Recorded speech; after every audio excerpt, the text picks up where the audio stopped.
Assalamu alaikum.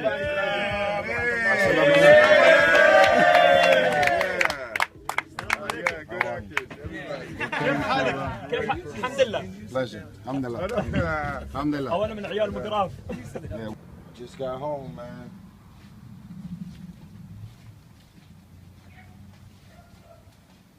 Love y'all. Just wanna welcome. Come on in. While in Dubai and Abu Dhabi, it changed my life forever. Forever?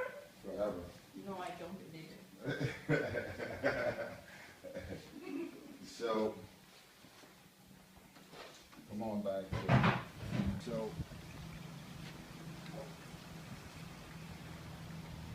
So I want to put this out there. I've learned a lot about stereotypes. I learned a lot about, because me as an African American, I've dealt with my share of racism and people deciding not to do this, have me in mind for this or that. Not only am I a black man, but I'm a dark-skinned black man. And some folks may say that's old school, but it's so real. I want y'all to understand that I personally went and visited the Middle East, Dubai and Abu Dhabi, and I felt the love and energy in America, but out there, I've never experienced the level of love that I've experienced in a short period of time ever in my life. And for those people of America who, because of all of the terrorist attacks and all of the things that have happened that's associated to the Middle East, I don't want y'all to clump the entire Middle East and all of the people of the Middle East with the bad habits and the bad moments that a few particular people have done. Because they've done that to black people, they've done that to white people, they've done it to Latinos. Because of one thing or several people from one particular race or group has done, they've clumped everybody all in together. My personal experience is that after my friend Paul Walker died, I was sad. It's probably my first time ever experiencing being depressed, but I didn't even know it.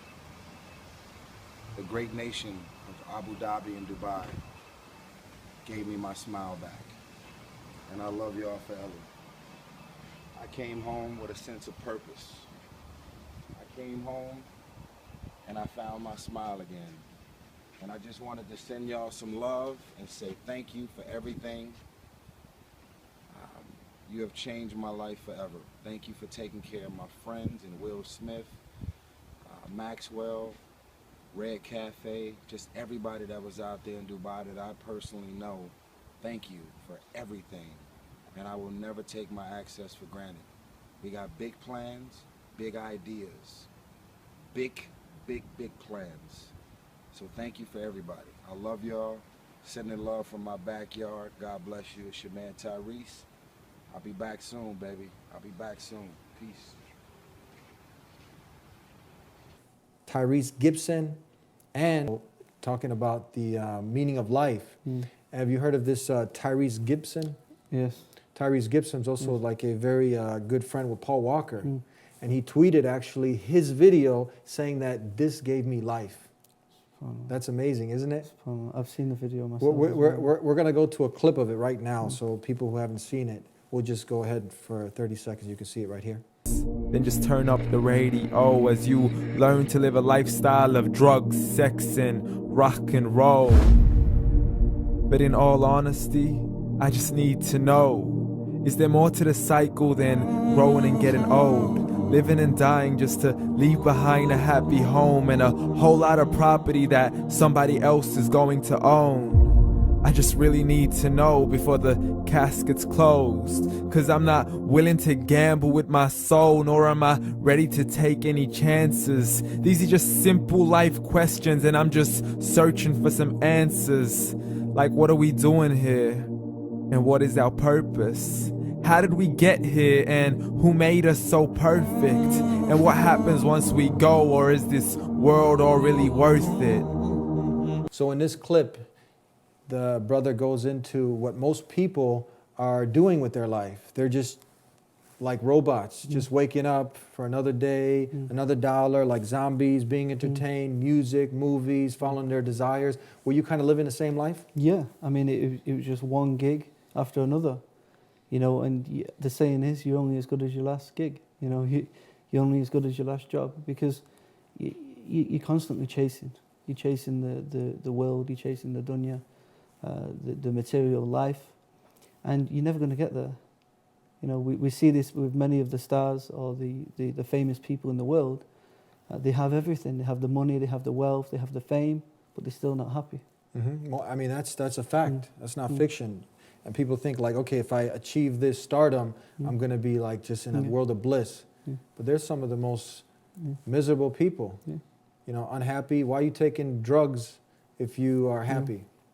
So when I opened up the show and I mentioned people such as Paul Walker, the famous movie star, Fast and Furious, and then Tyrese Gibson, who actually tweeted that this video, this meaning of life, it gave me life, because it you know, when you look into Islam is not something, and did you find obviously the same thing, because it's not blind belief. You didn't come at this just blindly. You had to make some really big sacrifices, being a former Christian. And now you were investigating, you were using the faculties that the Creator gave you, didn't you? To realize that, to come to the reason, that the realization that this is really indeed from the Creator. And Allah tells us in the Quran, we're not allowed to just follow blindly. You know, He tells us, bring your proof if you're truthful. Bring your proof. Yeah. And this is not just for non-believers, this is also for Muslims. You know, many Muslims, they follow, they say they're Muslim because their parents are Muslim. You know, this is not acceptable. We need to know why we're Muslim. You know, and Allah encourages us to do this in the Quran by looking for the proof. You cannot buy peace. I always say it. This is what I've said in the past. You cannot buy a 6-pack of peace. Peace is something that comes from who? The Creator. The Creator, the Maker, the one who made you. So what advice would you give for him? And other people now, like Tyrese, who actually, the one who tweeted this meaning of life, who's obviously, that got him thinking. So, but there's a lot of negative stereotypes associated with Islam. So there's confusion. What do you advise people? Look towards Islam, and that's the only option. That's it. That is the only option. Where are you going to go?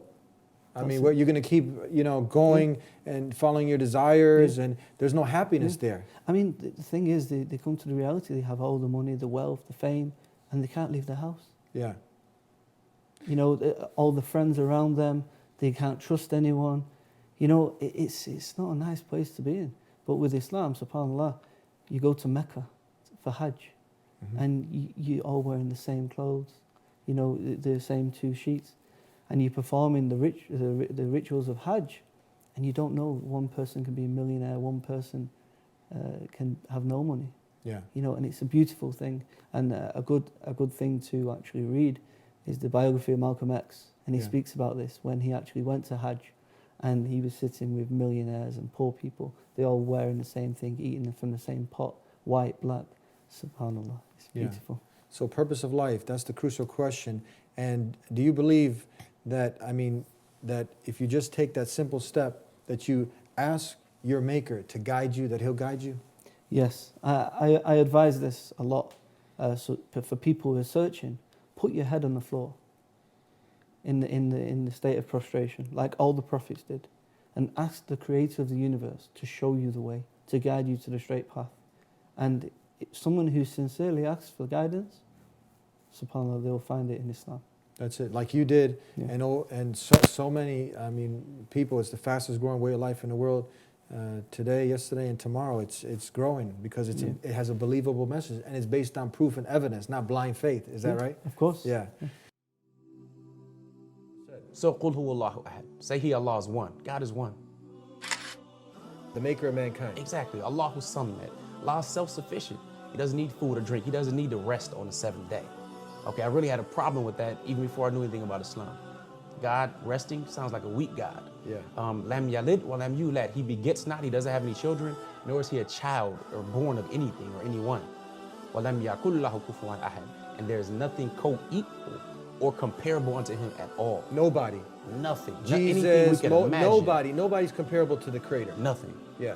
And that right there was, in its essence, what I believe naturally.